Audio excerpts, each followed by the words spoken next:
Hello guys, I hope everyone is doing well. Today we're going to talk about Anypoint Studio's tips and tricks, primarily focus on MuleSoft Debugger and how you can identify coding errors as a developer at various stages of the application development.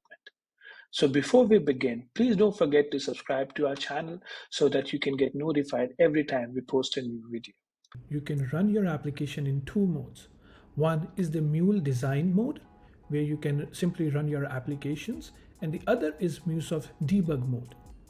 MuleSoft Debugger is a software tool that comes with Anypoint Studio that helps the software development process by identifying coding errors at various stages of the application development. As you can see in the picture, you can set various breakpoints, which we will discuss in the demo, and you can run your code in debug mode. Talking about breakpoints, we can add breakpoints to our message processors so that the Studio Debugger stops the execution of the flow at that particular processor. We can later inspect the content of the message as it exists at that point in the flow. This comes in very handy when you want to review your code and if you want to find out any bugs in your code. So let's talk about various features of MuleSoft Debugger. The first is terminate, which you can see is the big red button which stops the running application.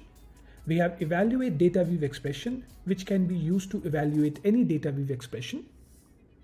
We have next processor, which runs the application and stops at the next processor in the flow, even if that processor has no breakpoint. It works similar to step into, I would say. We have run to processor. It runs the application and stops at the selected processor, even if there is no breakpoint at that processor. Then we have resume option, which runs the application until the next breakpoint. If there is no breakpoint in the execution, it runs until execution of the entire flow. We have start scheduler. When configuring a scheduler processor in your Mule application, these options trigger the scheduler according to the frequency set in the scheduler's configuration.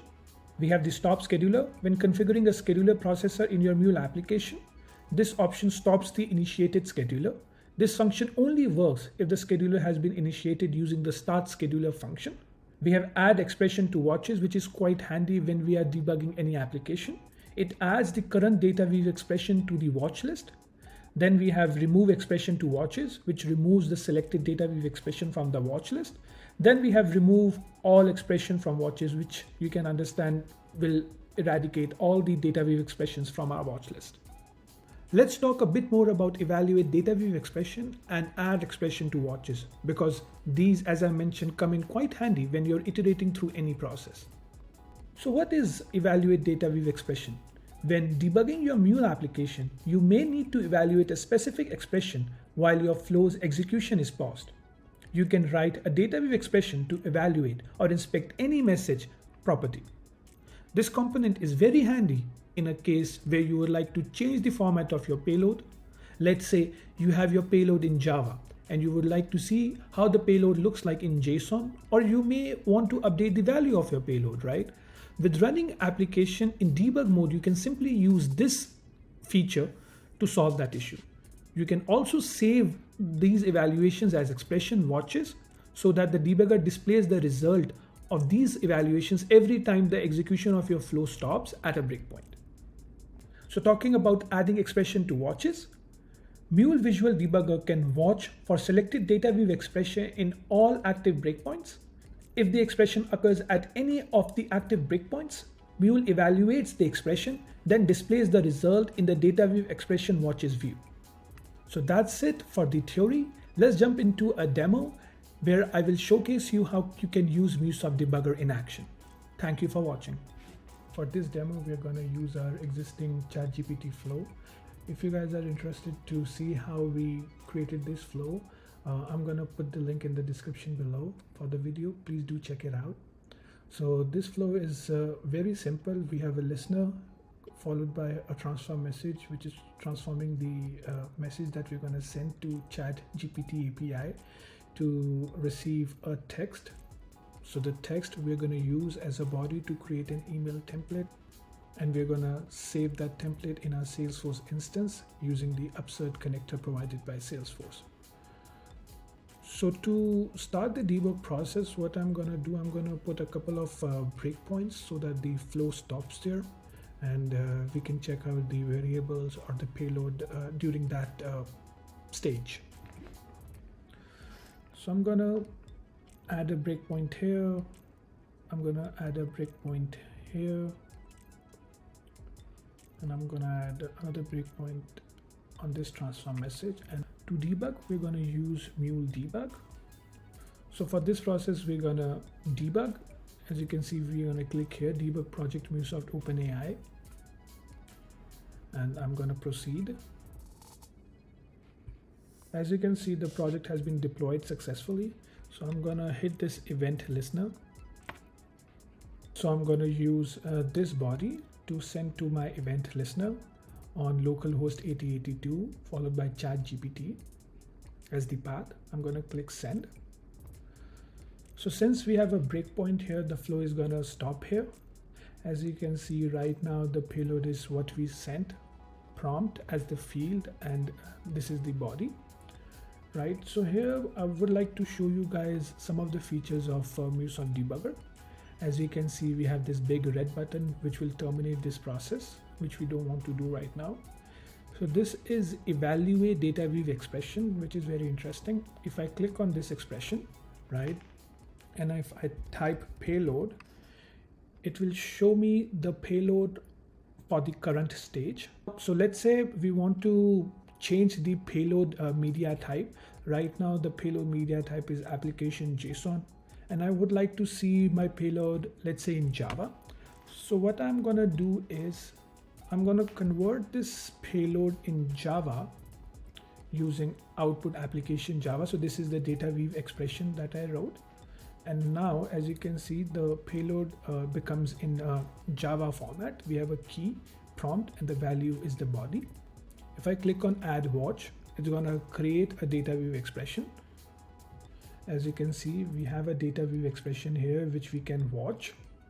So right now the payload is this, and if we move along using the next processor option, the payload here has been changed to multiple field and value type. This will also change the expression that we created. So this was the expression that we created, right? As you can see, since we have changed the payload, this expression will change automatically in Java format. So let's say I would like to evaluate the expression again, and I would like to get the value of text field. Let's see. Sorry, not text. I would like to get the value of prompt field. You can simply get the value of prompt field by using evaluate Dataweave expression. So this comes in handy when you are debugging, and if you want to see the payload or if you want to watch out any variable, it is very useful to use evaluate Dataweave expression. You can also update the value of your current variable or payload by simply right-clicking it and click on update value. It's going to update the value of that existing payload or variable. So another thing I would like to show you guys is this run to processor. It's different than our next processor, which is more like of a step into. So the next processor means that if you have a highlighted event processor, it's going to move straight to that processor instead of going to the next breakpoint. What I mean by this is if I click on this run to processor, it's going to straight away come to this absurd connector, and it's going to skip all these breakpoints. So let's give it a try. So I select this absurd connector and I'm going to click on this run to processor. As you can see, it did skip the 2 breakpoints that we have added here, and it just came to the highlighted connector. And another thing is this resume, which will resume the flow until the next breakpoint. Right now, since we don't have any breakpoint after the absurd connector, it's going to end the flow. So, but if I send the request again, and now if I click on resume, it's going to stop here, the next breakpoint. So that's how it works. So we covered the evaluate Dataweave expression. We covered this add expression to watches. So add expression to watches, either you can click here and define the Dataweave expression to watch, or you can simply use this evaluate Dataweave expression and click on add to watch. It's gonna act the same way. One more thing I would like to show you guys are the breakpoints. So if you guys can see, we have 3 breakpoints here. So we can disable and enable breakpoints from this. So that's pretty much it about MuleSoft Debugger and some of its features. I hope you guys like this video. This is, I think, insider content, and this is very useful when you want to check in bugs, or if you want to step into processes to see the variables and the payload being generated at that particular process. So let us know what do you guys think about this video, and we'll see you in the next one. Thank you.